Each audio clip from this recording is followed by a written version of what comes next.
Hello everyone. SAS preparation class के इस series में यह जो वीडियो मैं अपलोड करने जा रहा हूँ, यह राजस्व व्यय और पूंजी व्यय के बंटवारा का जो नियम है कि कौन सा व्यय को पूंजी व्यय माना जाएगा और कौन सा व्यय को राजस्व व्यय माना जाएगा, उसके संबंध में मैं यह वीडियो अपलोड करने जा रहा हूँ। तो आइए देखते हैं क्या है कि राजस्व और पूंजी व्यय के नियतन का सिद्धांत, मतलब कौन सा व्यय को राजस्व व्यय माना जाएगा और कौन सा व्यय को पूंजीगत व्यय माना जाएगा। सबसे पहला हम लोग देखते हैं कि पूंजीगत व्यय वह व्यय होता है जो क्या जाता है कि आस्ति के निर्माण के लिए किया जाता है। आस्ति के निर्माण के लिए जब कोई पूंजीगत योजना के इसके संबंध में हम लोग चर्चा करते हैं, तब क्या होता है, किसी परियोजना के प्रथम निर्माण कार्य, कैसा कौन सा कार्य, प्रथम निर्माण कार्य और उपकरणों का प्रभार, मतलब योजना को जब शुरू करना, योजना बन गया मान लीजिए, उसको किसी परियोजना को शुरू करना है तो उसके लिए जो इंफ्रास्ट्रक्चर डेवलप हम लोग करेंगे, जो मशीनरीज हम लोग लेंगे, उस पे जो एक्सपेंडिचर आएगा उसको हम लोग किस में रखते हैं, पूंजीगत व्यय में रखते हैं। मतलब किसी परियोजना के प्रथम निर्माण कार्य जो इंफ्रास्ट्रक्चर हो गया और उपकरण का जो जितना भी मशीनरीज उसके लिए आवश्यक है परियोजना के लिए, उस पर जो व्यय, तथा सेवा के लिए नहीं खोले जाने तक, जब तक सेवा के लिए नहीं खोला गया तब तक निर्माण कार्य का कौन सा इंटरमीडिएटरी जो मेंटेनेंस है, मान लीजिए कि सब कुछ डेवलप हो गया, इंफ्रास्ट्रक्चर हो गया, मशीनरीज आ गया, 6 महीना के बाद काम शुरू होना है, 6 माह के बाद काम वर्क वहाँ पे सेवा शुरू होना है, तो तब तक जो इंटरमीडिएटरी उसको रखने मेंटेनेंस का आवश्यकता पड़ेगा मशीन का और पूरा परियोजना का, तो उसको हम लोग पूंजी व्यय में रखते हैं। और इसमें वैसा परिवर्धन और सुधार का प्रभार भी शामिल किया जाएगा पूंजीगत व्यय में, जो क्या करता हो कि आस्ति का उपयोगी कालावधि को बढ़ाता हो। यूजफुल लाइफ ऑफ जो एसेट्स हम लोग खरीदे हैं उसको क्या करता है, इनहेंस करता है। ऐसा सुधार जो क्या करता हो, हमारे संपत्तियों का, हमारे मशीनों का क्या करता हो, उपयोगी कालावधि बढ़ाते हो, उसको हम लोग पूंजीगत व्यय में रखेंगे। जब उसको क्या किया जाएगा, सक्षम प्राधिकारी द्वारा बनाए गए नियम के अनुसार उसको किस में रखा गया है, पूंजीगत व्यय में रखा गया हो। तो हम लोगों ने क्या देखा, पूंजीगत व्यय के संबंध में किसी परियोजना का प्रथमतः उसका जो इंफ्रास्ट्रक्चर हम लोग डेवलप करेंगे, मतलब निर्माण कार्य और उपकरणों का प्रभाव, जो हम लोगों को मशीनरीज आवश्यकता होगा उसको जो लेंगे। सबसे पहला पार्ट ये हो गया पूंजीगत व्यय का। दूसरा पार्ट क्या हो गया, सेवा के लिए जब तक नहीं खोला गया है तब तक का जो मेंटेनेंस आएगा, इंटरमीडिएटरी मेंटेनेंस जो होगा, उसको हम लोग उसको भी कौन सा व्यय में रखेंगे, पूंजीगत व्यय में रखेंगे। और तीसरा क्या, तीसरा ऐसा सुधार जो क्या करता हो, एसेट्स का उपयोगी कालावधि को बढ़ाता हो, क्या करता हो, उपयोगी कालावधि को बढ़ाता हो, एवं उसके संबंध में जो कॉम्पिटेंट अथॉरिटी है यह सुनिश्चित कर दिया हो कि इस प्रकार का ये व्यय जो है ये पूंजीगत व्यय है। अब देखते हैं आगे राजस्व व्यय के संबंध में। इसमें लिखा हुआ है कि खंड गौ के अधीन, गौ को हम लोग बाद में देखेंगे, अभी राजस्व व्यय को देख लेते हैं कि जब सेवा शुरू हो जाता है तो उसके उत्तरवर्ती रख रखाव, मतलब सेवा शुरू हो जाने के बाद जो मेंटेनेंस कार्य होगा उसको शामिल किया जाएगा। कार्यकरण व्यय, जो भी वर्किंग एक्सपेंडिचर आएगा उसको शामिल किया जाएगा, रेवेन्यू में किया जाएगा। और इसमें क्या सब आएगा, रख रखाव है, कार्यचालन है, नवीनीकरण है, प्रतिस्थापन है, परिवर्धन है और सुधार, कि वे सभी प्रभार शामिल होंगे राजस्व व्यय में, जिसको क्या किया जाएगा, सक्षम प्राधिकारी के द्वारा, जो कंपिटेंट अथॉरिटी है उसके द्वारा राजस्व व्यय के रूप में अगर वर्गित कर दिया जाए।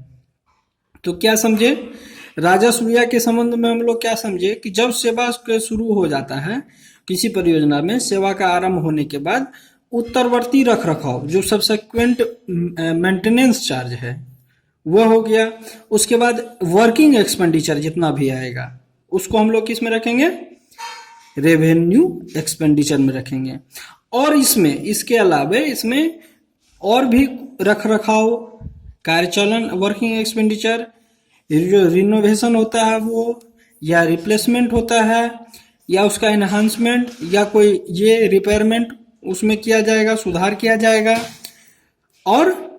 ऐसा जो भी चीज है उसको अगर सक्षम प्राधिकारी क्या करता है, राजस्व व्यय के रूप में वर्गीकृत करता है, तो इस प्रकार का व्यय को हम लोग राजस्व व्यय में डालेंगे। फिर से एक बार समझिए कि उत्तरवर्ती रख रखाव, सेवा के शुरू होने के बाद जो भी रख रखाव आएगा और वर्किंग एक्सपेंडिचर आएगा उसको तो हम लोग डायरेक्ट डाल दिए राजस्व व्यय में।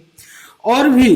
कोई भी है जिसको क्या करता हो, कोई भी है जिसको सक्षम प्राधिकारी की राजस्व व्यय के रूप में वर्गीकृत करता हो उसको भी हम लोग राजस्व व्यय में डालेंगे। जैसे रख रखाव हो गया, कार्यचालन हो गया, नवीनीकरण हो गया, प्रतिस्थापनों हो गया,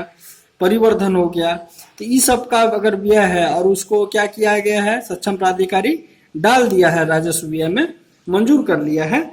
और वर्गीय क्लासिफाइड कर दिया है कि रेवेन्यू एक्सपेंडिचर के रूप में, तो उसको रेवेन्यू एक्सपेंडिचर में हम लोग लेंगे। अब जो ये खंड ग है यहाँ पे, तो खंड ग को अब हम लोग पढ़ते हैं कि खंड ग क्या है केस। तो इसमें दो बात है, ये नवीनीकरण और प्रतिस्थापन। नवीनीकरण और प्रतिस्थापन का कुछ ऐसा मामला हो सकता है कि जिसमें दोनों हो शामिल, कैपिटल एक्सपेंडिचर भी है और रेवेन्यू एक्सपेंडिचर भी है। कैसा चीज, नवीनीकरण और प्रतिस्थापन का ऐसा मामला जिसमें क्या हो, कैपिटल एक्सपेंडिचर और रेवेन्यू एक्सपेंडिचर दोनों शामिल हो, तो वहां पर जो है इसका विभाजन कैसे किया जाएगा।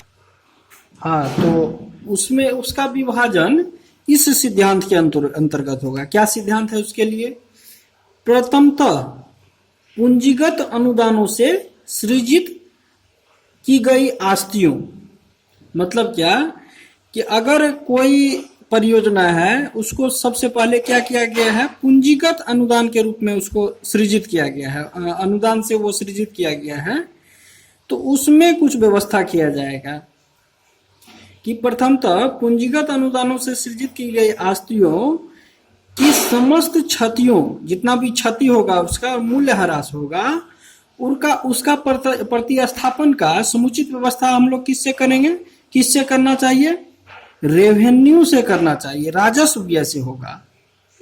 किससे होगा, राजस्व व्यय से किया जाएगा। और केवल वास्तविक जो सुधार है, जो आस्ति का क्या करता है, उपयोगी कालावधि को बढ़ाता है, उसी ठोक को हम लोग किस में डालेंगे, पूंजीगत व्यय में डालेंगे। फिर से समझिए एक बार कि किसी परियोजना को शुरू में अगर मान लीजिए कि पूंजीगत व्यय से, पूंजीगत अनुदान से ये किया गया है, सृजित किया गया है, तो उस आस्ति में, उस परियोजना में जो आस्ति है, उस आस्ति का मूल्य ह्रास या क्षतिपूर्ति का जो प्रतिस्थापन होगा, उसको हम लोग सबसे पहले क्या किस चीज में रखेंगे, राजस्व व्यय में ही रखेंगे। और कोई वास्तविक अगर सुधार हो रहा है जो कि क्या कर रहा है कि आस्ति का उपयोगी कालावधि को बढ़ा रहा है, उसी ठोक को हम लोग रखेंगे पूंजीगत व्यय में। स्पष्ट हो गया। और पूंजीगत व्यय में डाला जाएगा। फिर एक केस है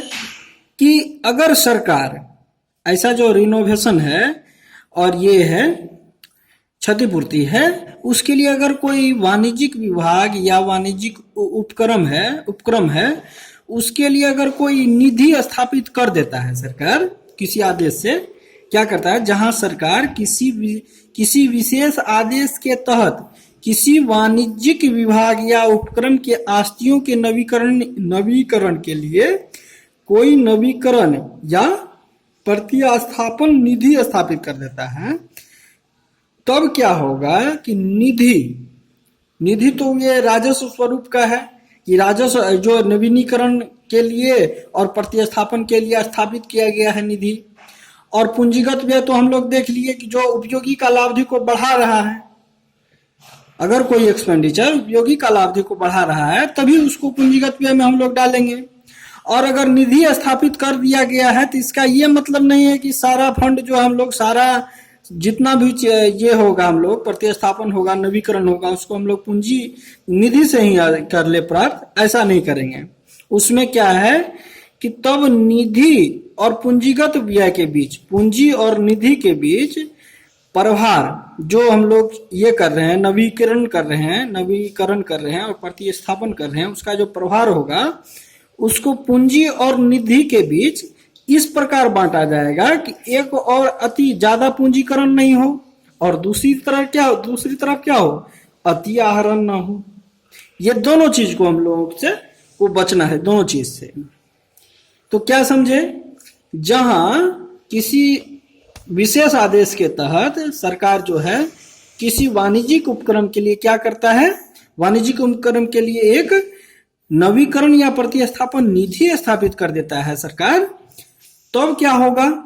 तब नवीकरण और प्रतिस्थापन का जो ये होगा विभाजन होगा पूंजी और निधि के बीच में,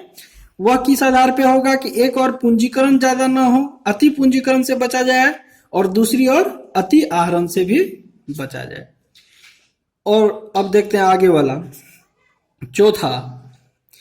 अगर बाढ़ होता है, अग्निकांड हुआ, बाढ़ आ गया, अग्निकांड आ गया हो गया, भूकंप के कारण क्षति हो गया या किसी देश शत्रु के कार्रवाई के कारण क्षति हो गया, तब क्या होगा, ये सब तो असाधारण आपदा हो गया। ये सब कैसा आपदा है, असाधारण आपदा, कि इसके कारण जो क्षति का मरम्मत होगा उसका जो व्यय होगा उसको प्रत्येक स्थिति के अनुसार कौन निर्धारित करेगा, सरकार निर्धारित करेगा कि वह किस स्वरूप का है, पूंजी का में डाला जाएगा या राजस्व में डाला जाएगा।